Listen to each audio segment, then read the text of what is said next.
Hello everyone, welcome to Bind Edutech class.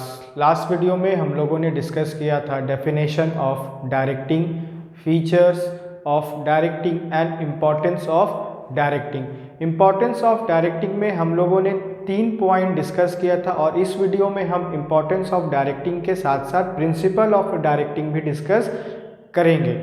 तो definition में हम लोगों ने देखा था कि डायरेक्टिंग जो है, डायरेक्टिंग फंक्शन वो एक मैनेजमेंट का एक फंक्शन है जो कंसर्न करता है इंस्ट्रक्शन से, गाइडेंस से, है ना, और इंस्पिरेशन प्रोवाइड करता है, लोगों को इंस्पायर करता है, लोगों को मोटिवेट करता है, इनकरेज करता है काम पूरा करवाने के लिए। डायरेक्टिंग जो है वो पूरे एफर्ट्स को, ये एक ऑर्गेनाइजेशन में जितने एम्प्लॉयज़ काम करते हैं या जितने वर्कर्स काम करते हैं, उन सारे वर्कर्स के एफर्ट्स को एक डायरेक्शन में वो लेकर के चलता है। अगर हमारे पास सही डायरेक्शन नहीं होगा तो हम कहीं और जाएंगे, कोई कहीं और जाएगा, हमारा पर्पस कुछ और है और हम कुछ और कर रहे हैं, जिसके कारण हम अपने ऑब्जेक्टिव तक रीच नहीं कर पाएंगे।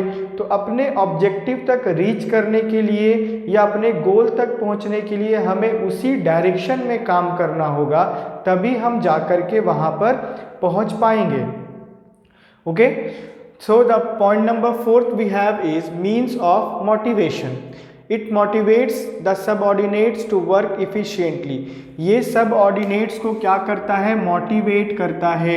अगर हम अपने एम्प्लॉयज़ को, वर्कर्स को टाइम टू टाइम इनकरेज नहीं करेंगे और टाइम टू टाइम हम उन्हें मोटिवेट नहीं करेंगे तो वो अपना काम अच्छे से पूरा नहीं कर पाएंगे।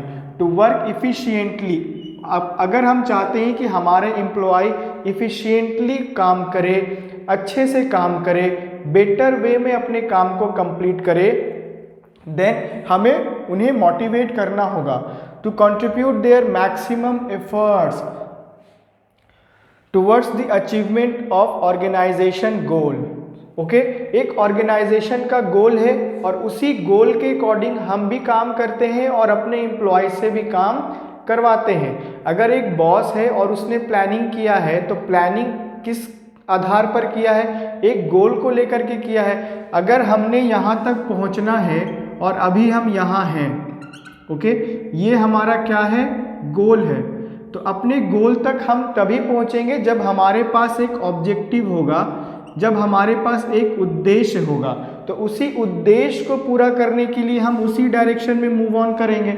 हम यहाँ नहीं जाएंगे, हम यहाँ नहीं जाएंगे, हम वहाँ नहीं जाएंगे, हम इसी डायरेक्शन में ही काम करेंगे, तभी हम उस गोल तक रीच कर पाएंगे। तो यहाँ बोल रहा जो मैक्सिमम एफर्ट्स है, ओके, अगर एक एम्प्लॉय जितना काम कर सकते हैं या उनके अंदर जितना टैलेंट है, स्किल है, नॉलेज है, इंफॉर्मेशन है, उसको हम सही दिशा में, सही डायरेक्शन में कैसे यूज़ कर सकते हैं, ये हम मोटिवेशन के थ्रू कर सकते हैं। अगर एक एम्प्लॉय है, उसके पास बहुत नॉलेज है और उसके पास स्किल है, तो हम उसको अगर टाइम टू टाइम मोटिवेट करेंगे तो वो अपना काम बहुत अच्छे तरीके से कर पाएगा। तो मोटिवेशन का बहुत सारा तरीका होता है। हम उसको एम्प्लॉयज़ के सामने अप्रिशिएट करेंगे या उसके काम पर हम उसे रिवॉर्ड देंगे। तो रिवॉर्ड देना, अप्रिशिएट करना, ये सारा मोटिवेशन के ही पार्ट्स या कंपोनेंट्स में इंक्लूड होंगे, है ना। तो अगर हम अपने एम्प्लॉय को रिवॉर्ड दे रहे हैं तो उससे वो क्या होगा? इनकरेज होगा, मोटिवेट होगा, और उसके साथ साथ जितने दूसरे एम्प्लॉय हैं, जितने दूसरे वर्कर्स हैं, वो भी मोटिवेट होंगे। अगर वो सोचेंगे कि अगर इसको काम के बदले में ये रिवॉर्ड मिल रहा है और सभी के सामने इसको अप्रिशिएट किया जा रहा है, तो हमें भी काम करना चाहिए। जो हमारा एम्प्लॉय मैक्सिमम एफर्ट्स अपना देता है या देने का कोशिश करता है, हम उसे मोटिवेट करेंगे कि तुम और बेहतर तरीके से कर सकते हो, और उस कारण जो दूसरे एम्प्लॉयज़ हैं वो भी मोटिवेट होंगे। अगर हम अपने सबऑर्डिनेट्स को या एम्प्लॉयज़ को इफ़िशिएंटली कंट्रीब्यूट करवा रहे हैं उनके मैक्सिमम एफर्ट्स को टू अचीवमेंट ऑफ ऑर्गेनाइजेशन गोल, हम ये सारा काम क्यों कर रहे हैं? क्योंकि हमें अपने ऑर्गेनाइजेशन के, अपने बिजनेस का या अपने फर्म का जो एक ऑब्जेक्टिव है, जो एक गोल है, हमें वहाँ तक रीच करना है। तो वहाँ तक रीच करने के लिए हमारे एम्प्लॉयज़ के साथ साथ हमें भी कुछ ना कुछ कंट्रीब्यूट करना पड़ेगा। वो एम्प्लॉय जो प्रोडक्शन डिपार्टमेंट संभाल रहे हैं, वो एम्प्लॉय जो सेल्स डिपार्टमेंट संभाल रहे हैं, उनको हम टाइम टू टाइम इनकरेज करेंगे। वो लोग अपना काम कर रहे हैं, हम उन्हें मोटिवेट करेंगे, हम उन्हें रिवॉर्ड देंगे, हम उन्हें अप्रिशिएट करेंगे, तभी वो अपना मैक्सिमम एफर्ट्स लगा पाएंगे हमारे ऑर्गेनाइजेशन में। अगर हम ऐसे ही छोड़ देंगे तो वो एक बार मेहनत करेंगे, लेकिन सेकंड टाइम वो नहीं करेंगे, क्योंकि हम एक ऑर्गेनाइजेशन के द्वारा उन्हें कुछ नहीं मिला, उन्हें अप्रिसिएशन नहीं मिला, उन्हें कुछ रिवॉर्ड नहीं मिला। वो चाहते हैं कि हमें हमारे मेहनत पे या हमें हमारे काम पर हमें ऑर्गेनाइजेशन के थ्रू कुछ ना कुछ मिले। Okay, the next point we have is stability and balance in organization. अगर हम डायरेक्टिंग करते हैं तो डायरेक्टिंग क्या प्रोवाइड करता है? तो स्टेबिलिटी प्रोवाइड करता है, स्थिरता एंड बैलेंस इन ऑर्गेनाइजेशन, और एक ऑर्गेनाइजेशन में वो बैलेंस प्रोवाइड करता है। Manager while performing directing function, जब हमारा मैनेजर परफॉर्म करता है डायरेक्टिंग फंक्शन को,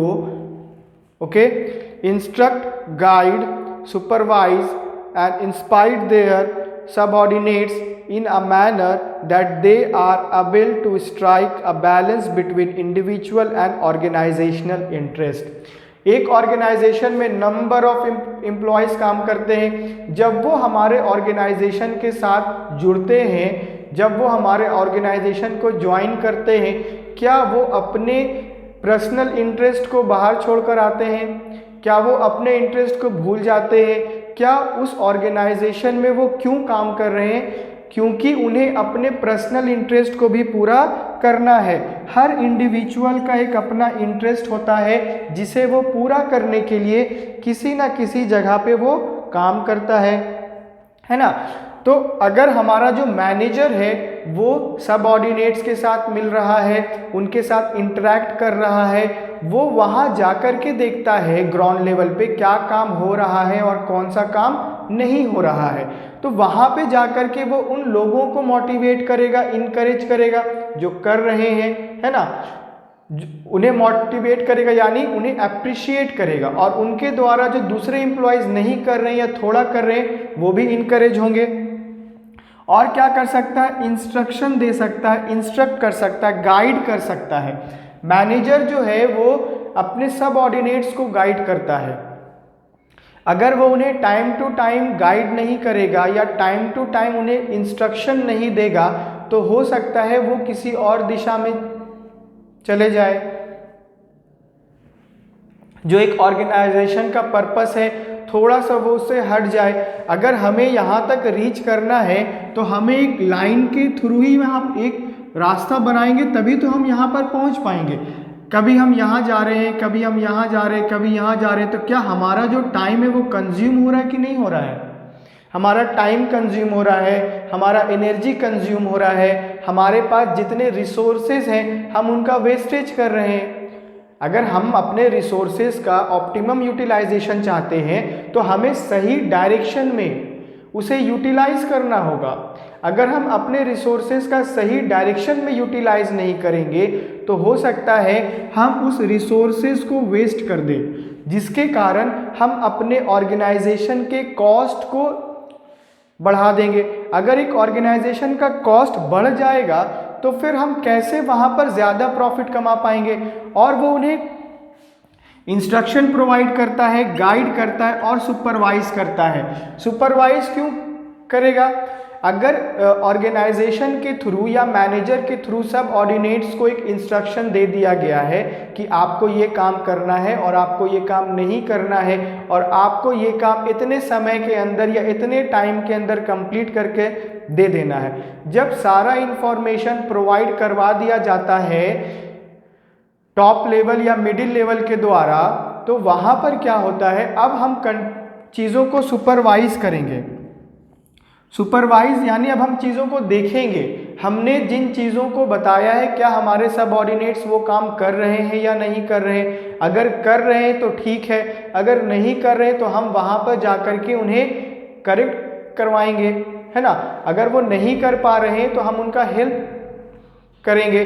तो हेल्प हम करेंगे तो हम उस एम्प्लॉइज़ के साथ साथ एक ऑर्गेनाइजेशन के इंटरेस्ट को भी पूरा करने में हेल्प कर रहे हैं, क्योंकि इंडिविजुअल जो व्यक्ति हमारे ऑर्गेनाइजेशन में काम कर रहा है उसका इंटरेस्ट और जो ऑर्गेनाइजेशन का इंटरेस्ट है, हम दोनों को बैलेंस वे में लेकर के चलेंगे। ओके, अगर एक एम्प्लॉय या एक इंडिविजुअल एक ऑर्गेनाइजेशन के इंटरेस्ट के बारे में ज़्यादा सोच रहा है, वो जितने देर काम करने के लिए आता है, मान लेते हैं वो 10 बजे से शाम के 5 बजे तक एक ऑर्गेनाइजेशन में काम करता है, तो 10 बजे 10 AM to 5 PM तक वो अगर काम कर रहा है तो 10 to 5 वो एक ऑर्गेनाइजेशन के पर्पस को पूरा करने में लगा हुआ है, वो एक ऑर्गेनाइजेशन के इंटरेस्ट को पूरा करने में लगा हुआ है, वो एक ऑर्गेनाइजेशन के ऑब्जेक्टिव को पूरा करने में लगा हुआ है, और आई कैन से इंटरेस्ट को पूरा करने में लगा हुआ है। तो एट द सेम टाइम वो ऑर्गेनाइजेशन का भी ये रिस्पॉन्सिबिलिटी बन जाता है कि वो अपने एम्प्लॉय के या इंडिविजुअल एम्प्लॉय के पर्सनल इंटरेस्ट पे थोड़ा सा फोकस करे, क्योंकि वो एम्प्लॉय एक किसी भी ऑर्गेनाइजेशन में इसीलिए काम कर रहा है ताकि वो अपने पर्सनल इंटरेस्ट को पूरा कर पाए। जब उस जगह उसके पर्सनल इंटरेस्ट को ध्यान में नहीं रखा जाएगा तो वो वहाँ पर अपना 100% क्यों देगा। तो हम अपने एम्प्लॉय के इंटरेस्ट को कैसे पूरा कर सकते हैं, उसे time to time salary provide करके, है ना। अगर हमने उससे एग्रीमेंट किया है या कॉन्ट्रैक्ट किया है या उसे हायर किया गया है तो हमने उसे मंथली सैलरी पे रखा होगा, तो मंथ का जो सैलरी है हम उसे टाइम टू टाइम पे करेंगे। ओके, अगर वो ओवर टाइम करता है तो उसका हम लोग अलग से पैसा देंगे। तो जितना काम वो कर रहा है वो क्यों कर रहा है, उसका एक अपना इंटरेस्ट को पूरा करने के लिए। लेकिन जब वो एक ऑर्गेनाइजेशन में आता है तो वो उस समय उस ऑर्गेनाइजेशन के लिए काम करता है। तो इसमें हमें क्या देखना होगा, हमें इसमें देखना होगा स्टेबिलिटी और बैलेंस, कि हम एक ऑर्गेनाइजेशन में कैसे बैलेंस मेंटेन करके रख सकते हैं, और बैलेंस के माध्यम से ही हम ऑर्गेनाइजेशन को ज़्यादा अच्छे तरीके से रन करवा पाएंगे।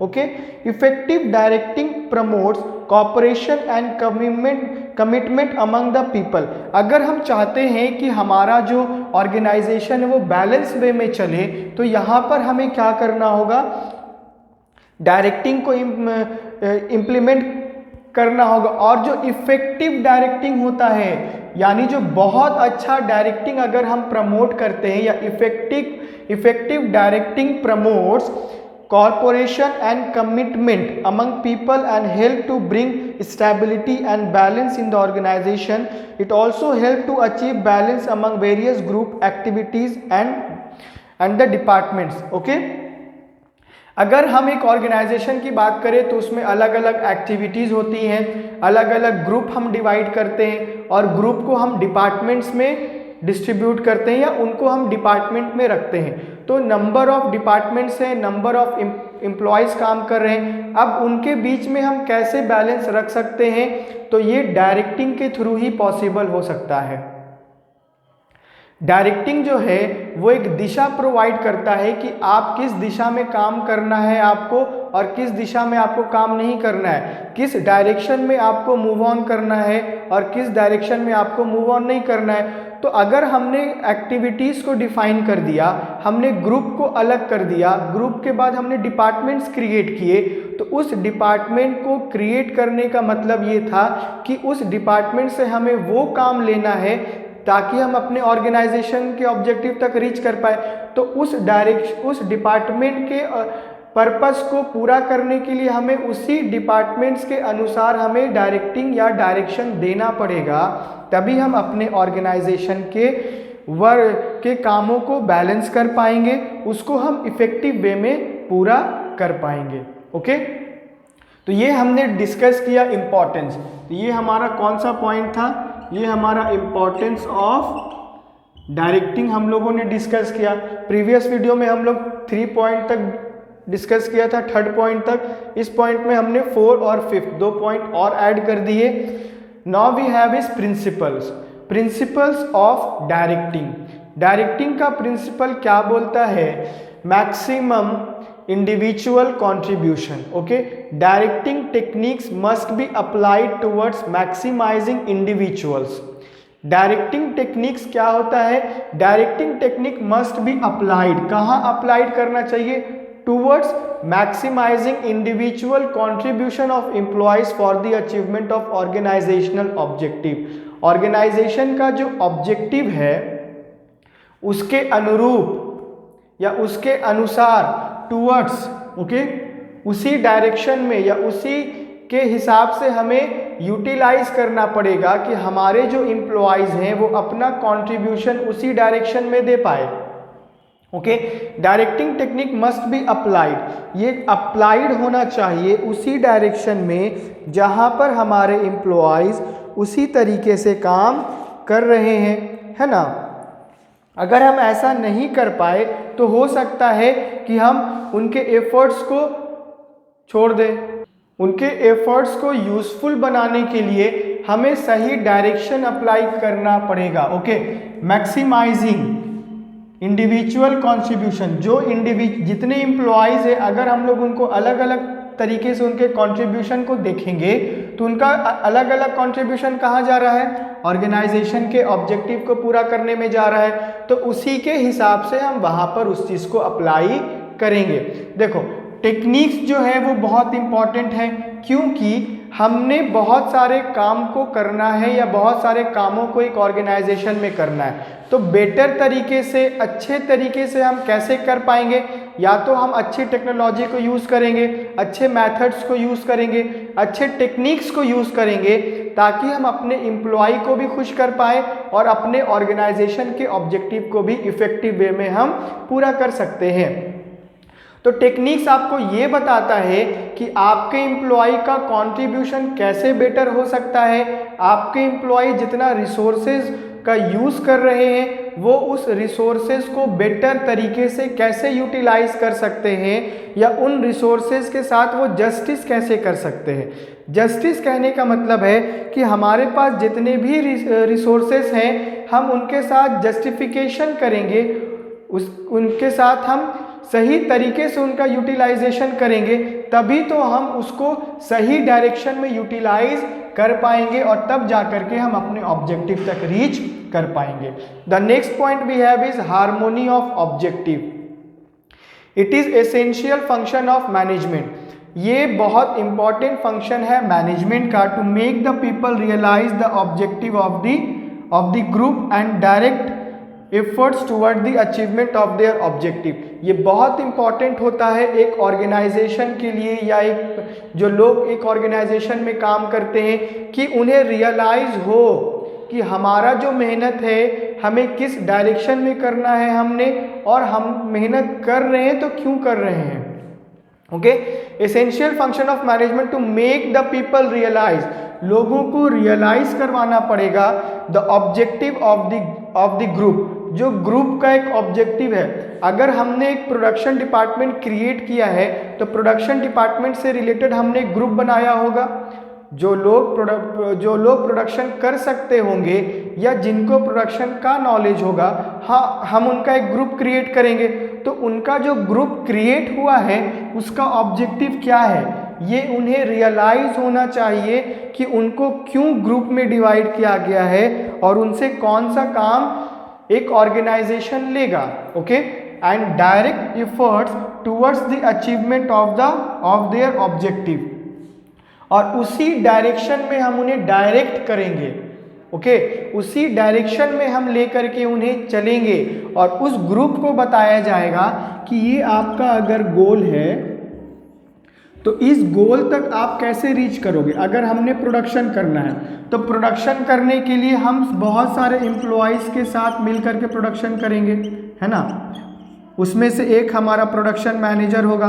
तो प्रोडक्शन मैनेजर के साथ जितने भी काम करेंगे सब ऑर्डिनेट्स, पहले तो हम प्रोडक्शन मैनेजर को बताएंगे आपका काम क्या है, आपको कौन कौन से रिसोर्सेज के साथ आपने काम करना है, ओके, आप कैसे उसका ऑप्टिमम यूटिलाइजेशन कर सकते हो, और आपके अंडर 4 लोग और काम करेंगे जिन्हें आपको टाइम टू टाइम गाइड करना होगा, उन्हें बताना होगा।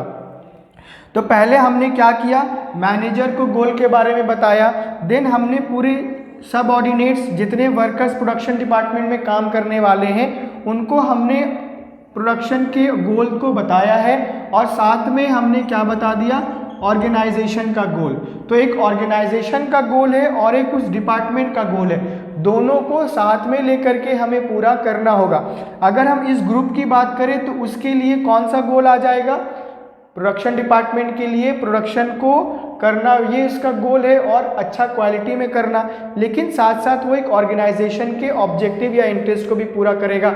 The interest of the group must always prevail over individual interest, okay. एक ग्रुप का जो इंटरेस्ट होता है या ग्रुप का जो ऑब्जेक्टिव होता है या ग्रुप का जो पर्पस होता है, वो पर्पस हमेशा ऊपर होना चाहिए इंडिविजुअल इंटरेस्ट से। अगर हम अपने इंटरेस्ट, अपने पर्सनल इंटरेस्ट या इंडिविजुअल इंटरेस्ट पे ज़्यादा फोकस करेंगे तो हम अपने ऑर्गेनाइजेशन के इंटरेस्ट पर उतना फोकस नहीं कर पाएंगे, ओके। अगर हम चाहते हैं कि हमारा ऑर्गेनाइजेशन ज़्यादा ग्रो करे, तभी तो हमें ज़्यादा सैलरी मिलेगा, तभी तो हमें बहुत सारी फैसिलिटीज़ को हम यूटिलाइज कर पाएंगे। तो बहुत सारी फैसिलिटीज़ को हम तभी यूटिलाइज कर पाएंगे जब हम उस ऑर्गेनाइजेशन के इंटरेस्ट को ज़्यादा इंपॉर्टेंस देंगे, ओके। अगर हम अपने पर्सनल इंटरेस्ट के लिए काम कर रहे हैं तो साथ में हमें ऑर्गेनाइजेशन के इंटरेस्ट को भी ध्यान में रखना पड़ेगा, या एक ग्रुप के इंटरेस्ट को भी ध्यान में रखना पड़ेगा। केवल हम वहाँ जा रहे हैं और टाइम से आ रहे हैं और टाइम से जा रहे हैं और वहाँ पे अपना एफर्ट्स नहीं दे रहे हैं, या हम उन कामों को नहीं कर रहे हैं जो ड्यूटी हमें असाइन की गई है, अगर कर भी रहे हैं तो 100% परफॉर्मेंस नहीं हो रहा है हमारा। तो इन सारी चीज़ों को अगर हम रिव्यू करते हैं तो हम कहीं ना कहीं अपने इंटरेस्ट को ज़्यादा प्रायोरिटी दे रहे हैं, लेकिन एक ऐसा नहीं होना चाहिए। जब एक इंडिविजुअल किसी ऑर्गेनाइजेशन में उसका सिलेक्शन होता है या एक ऑर्गेनाइजेशन के द्वारा उसका सिलेक्शन किया जाता है तो वो उसका सिलेक्शन इसी पर्पस के लिए होता है कि वो उस ऑर्गेनाइजेशन के ऑब्जेक्टिव को पूरा कर पाए। लेकिन अगर वो मन में ही सोच कर आया है कि नहीं, मुझे केवल अपने ऑब्जेक्टिव के बारे में सोचना है, मुझे अपने इंटरेस्ट के बारे में सोचना है, तो वो ऑर्गेनाइजेशन में अपना 100% नहीं दे पाएगा। The principle implies harmony of personal interest and common interest. अगर हम हार्मोनी की बात करें तो ये आ जाएगा आपका पीस, है ना। एक ऑर्गेनाइजेशन में बहुत सारे एम्प्लॉयज़ काम करते हैं, अलग अलग सेक्टर से आते हैं, अलग अलग बैकग्राउंड है उनका, different background, different sector, different religion से लोग आते हैं। अगर हम सबके साथ मिलकर के एक ऑर्गेनाइजेशन में काम कर रहे हैं तो सारे एम्प्लॉयज़ का इंटरेस्ट सेम नहीं हो सकता है, कहीं ना कहीं थोड़ा बहुत वैरी करेगा। तो एक उनका अपना पर्सनल इंटरेस्ट है और एक कॉमन इंटरेस्ट। तो कॉमन इंटरेस्ट क्या है, जो एक ऑर्गेनाइजेशन का इंटरेस्ट है। अगर हमें एक ऑर्गेनाइजेशन के इंटरेस्ट को लेकर के चलना है तो एक ऑर्गेनाइजेशन को सक्सेसफुल कौन बनाएगा। अगर वहाँ प्रोडक्शन हो रहा है तो प्रोडक्शन डिपार्टमेंट्स के द्वारा कंट्रीब्यूशन होगा, सेल्स डिपार्टमेंट के द्वारा कंट्रीब्यूशन होगा, जितने एम्प्लॉयज़ हैं उनके द्वारा कंट्रीब्यूशन होगा। तो अगर सारे डिपार्टमेंट्स मिल करके कंट्रीब्यूट करेंगे तभी तो एक organization, that is common interest को हम पूरा कर पाएंगे। और उसी टाइम हमें एक बैलेंस रखना होगा पर्सनल इंटरेस्ट पर और कॉमन इंटरेस्ट पर। अगर हम बैलेंस नहीं बना पाएंगे या हार्मोनी नहीं बना पाएंगे या पीस मेंटेन नहीं कर पाएंगे तो हो सकता है कि एक ऑर्गेनाइजेशन के लिए वो डीमेरिट्स का काम करे, क्योंकि एक ऑर्गेनाइजेशन तभी ग्रो करता है जब वो एक अच्छा वर्किंग इन्वायरमेंट अपने एम्प्लॉयज़ को देता है, ओके। अगर वर्किंग इन्वायरमेंट्स अच्छा नहीं है, वहाँ पे डिस्क्रिमिनेशन ज़्यादा होता है, वहाँ पर हम किसी एक एम्प्लॉय को ज़्यादा प्रेफरेंस देते हैं और दूसरे एम्प्लॉय को हम कम प्रेफरेंस देते हैं, तो ये डीमेरिट्स का काम करेगा। इसीलिए हमें हार्मोनी ये भी हमें रखना होगा कि हार्मोनी ऑफ ऑब्जेक्टिव, वहाँ पर हमें हार्मोनी, पीस मेंटेन करके चलना पड़ेगा। ये हमें डायरेक्टिंग बताता है कि डायरेक्टिंग जो है वो एक हार्मोनी भी प्रोवाइड करता है कि आपको केवल इसी डायरेक्शन में काम करना है, आप पीसफुली अपना काम करो और आप अपने ऑर्गेनाइजेशन के ऑब्जेक्टिव को पूरा करो और आपका ऑर्गेनाइजेशन आपके पर्सनल इंटरेस्ट को पूरा करने में आपको हेल्प करेगा या आपको उन फैसिलिटीज़ अवेलेबल करवाएगा जिससे आप अपने पर्सनल इंटरेस्ट को पूरा कर सकते हो। Next we have is unity of command. Command में एक यूनिटी होनी चाहिए। अगर कमांड में यूनिटी नहीं होगा तो हमें ये पता नहीं होगा कि हमें किससे ऑर्डर लेना है और हमें किससे जाकर के रिपोर्ट दिखाना है। Okay, the principles state that one person should receive order from only one superior. Okay, in other words, one person should be accountable to only one boss. एक ऑर्गेनाइजेशन में बॉस तो एक ही होता है, लेकिन जो top level of the management में होते हैं उनका काम होता है प्लानिंग करना, चीज़ों को सही तरीके से यूटिलाइज करना या उनको टाइम टू टाइम कंट्रोल वो लोग करते रहते हैं और अपने एम्प्लॉयज़ को मोटिवेट करते हैं। लेकिन जो हमारा मिडिल लेवल है और हमारा लोअर लेवल है, जहाँ पर हमने काम लेना है और काम करवाना है, ओके, तो हम बात करते हैं अपने सबऑर्डिनेट्स की।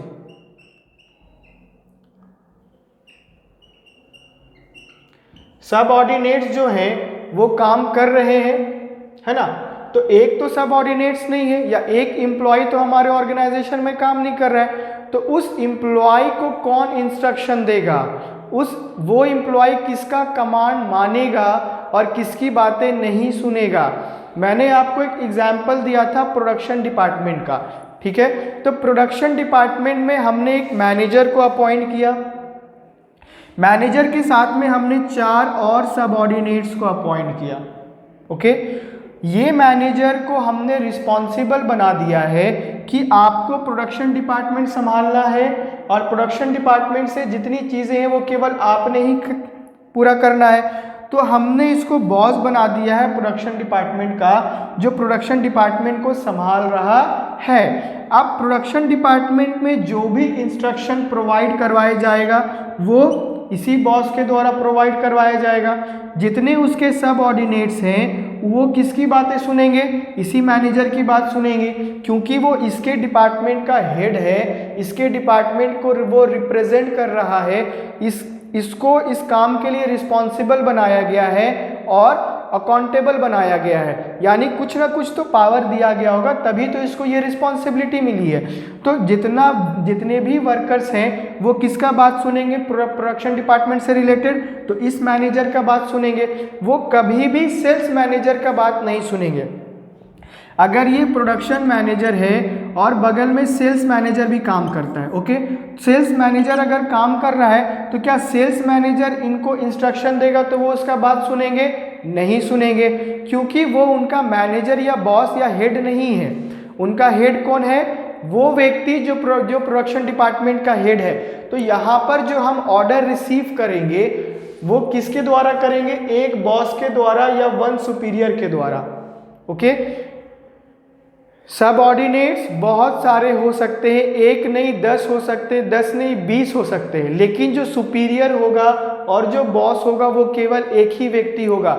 अगर 2 व्यक्तियों को हम बॉस बना देंगे तो क्या हम सही डायरेक्शन में काम कर पाएंगे? नहीं कर पाएंगे, और ना ही काम हम करवा पाएंगे। ओके, जिस कारण क्या होगा, if a person receive orders from more than one superior or boss, it create confusion।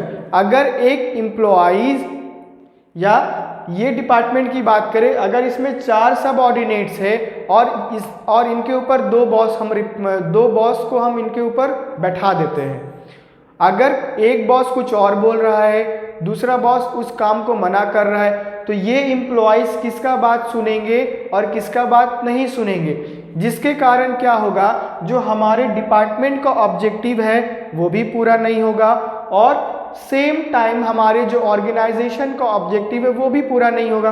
तो दोनों ऑब्जेक्टिव को पूरा करने के लिए हमें अपने ऑर्गेनाइजेशन में कंफ्यूजन को क्रिएट नहीं करना है। ओके, कन्फ्लिक्ट्स या डिस्प्यूट्स या डिसऑर्डर को हम लोग क्रिएट नहीं करेंगे। अगर हम लोग ऐसा करते हैं तो हम अपने ही काम को प्रॉब्लम फेस करवाएंगे। यानी जो काम हमने अपने ऑर्गेनाइजेशन में करवाना है, अगर हम उसको नहीं करवा पा रहे हैं बिकॉज हमारे ऊपर दो बॉस बैठे हैं, हम किसका बात सुने और नहीं सुने, तो वो ऑर्गेनाइजेशन लॉन्ग टाइम तक एग्जिस्ट नहीं कर पाएगा। इसीलिए जो कमांड है उस कमांड में यूनिटी होना बहुत अनिवार्य है। Next we have is appropriateness of direction techniques. Appropriate motivational and leadership techniques should be used by a manager. Okay, motivational और leadership techniques ये हमेशा यूज किया जाना चाहिए किनके द्वारा? मैनेजर के द्वारा। While directing the people based on subordinates need capabilities, attitudes and other situational variables. अगर जो हमारा मैनेजर है उसके अंदर लीडरशिप क्वालिटी नहीं है या वो अपने सबऑर्डिनेट्स को मोटिवेट नहीं कर पा रहा है, तो हो सकता है कि वो धीरे धीरे करके एक ऑर्गेनाइजेशन के ऑब्जेक्टिव को पूरा नहीं कर पाए और वो डिक्लाइन की ओर बढ़ता चला जाएगा। Okay, the next point we have is point number 5, use of informal organisation.